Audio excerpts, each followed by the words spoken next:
Vincent Chevrier, bonjour. Bonjour. Nous sommes aujourd'hui devant le Clos Montmartre à Paris.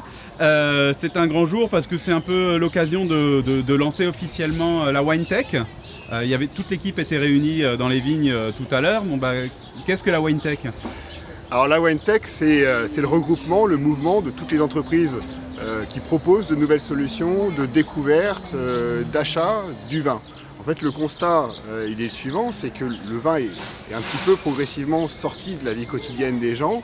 Le vrai enjeu, c'est d'offrir au grand public de nouvelles solutions de découverte, d'apprentissage. Et il y avait ce besoin d'avoir une espèce de plateforme commune qui regroupe facilement pour le grand public, pour les médias, pour la presse, pour les institutionnels, l'ensemble des entreprises qui proposent et inventent chaque jour ces nouvelles solutions. Les activités sont extrêmement diversifiées. Si on peut donner quelques exemples, par exemple Vinoga qui a un jeu vidéo dans lequel on peut apprendre soi-même à créer un petit domaine viticole, à le gérer, ce qui est une bonne manière d'entrer en contact avec la manière de faire le vin. Il y a Vinexplore, mon entreprise, qui permet au grand public français et étranger de goûter du vin partout à proximité, parce que c'est un service d'annonce gratuit ouvert à l'ensemble de la filière du vin. Il y a d'autres services qui permettent d'acheter plus facilement le vin, comme des applications mobiles qui permettent, comme Twill ou Wine Advisor, qui permettent de prendre en photo l'étiquette d'une bouteille et puis de la commander en ligne, soit directement au vigneron, soit chez des marchands. Il y a des services communautaires, comme nos amis des Grappes ou Wine République, qui permettent, eux, de regrouper des avis d'une communauté et de se faire, quelque part, son avis sur les vins qu'il y a disponibles à acheter avec ses amis, avec des gens qu'on connaît, parfois simplement numériquement, mais avec lesquels on partage des choses. Il y a des services de la nouvelle économie collaborative, comme Trocwine, par exemple, qui permet d'échanger des bouteilles.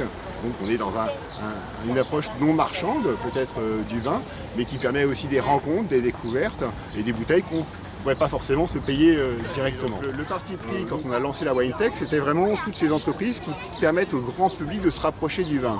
Et on a vu venir vers nous des entreprises dont le métier est de s'adresser aux professionnels du vin, avoir des services B2B qui aussi souhaitent participer à ce mouvement et aussi profiter de la visibilité collective qu'il va nous apporter. Et donc aujourd'hui, on a des entreprises qui s'adressent à un public B2B. On a par exemple Vinea Jobs, qui est un service bien connu de placement d'emploi dans le secteur viticole. Il y a Vin.co qui utilise les références de vos vendeurs pour asseoir votre marque. Il y a Vinovae qui commercialise des vins en échantillons pour améliorer leur distribution et le démarchage de clients potentiels, grand public. Il y a également maintenant, et nous en félicitons, Winemaking, le réseau des professionnels du vin et de l'énologie qui vient de nous rejoindre et qui participe. Aujourd'hui, donc Vinexplore, c'est le premier service d'annonce gratuit ouvert à l'ensemble de la filière du vin. Toutes les professionnels du vin peuvent publier gratuitement des annonces sur notre service lorsqu'ils font goûter le vin. Donc ils s'adressent bien sûr aux vignerons, bien sûr aux cavistes, indépendants ou en chaîne, également aux grandes surfaces, aux animations qui existent en GMS. Toutes les occasions de goûter des vins, de découvrir des vins, sont une annonce publiable sur Vinexplore. Et nous sommes un service grand public qui permet aux gens de finalement découvrir le vin de la meilleure façon, c'est-à-dire tout simplement en le goûtant.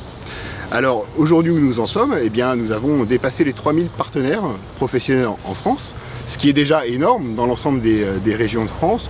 Bien sûr, tous les organisateurs de salons nous ont rejoints également. On est partenaire de beaucoup d'événements, comme le pique-nique des vignerons indépendants, tous les salons qui se déroulent partout. Et on est très très heureux. Notre objectif, c'est justement de permettre à tous de trouver la visibilité, à donner un service commun qui puisse permettre d'attirer les gens pour découvrir les vins qui sont présentés. Notre objectif, c'est maintenant de faire connaître notre mouvement et les entreprises qui en font membres pour faire connaître justement au public vigneron, cavistes ou tous les professionnels du vin et au grand public ces nouvelles solutions. Nous allons mener une action sur Bordeaux Faites le Vin à l'initiative de nos amis bordelais qui ont rejoint ce mouvement. Et donc les startups de Bordeaux nous invitent à Bordeaux Faites le Vin et nous ferons un peu de presse et quelques événements sur cette grande manifestation. D'autres actions sont prévues d'ici la fin de l'année, bien sûr.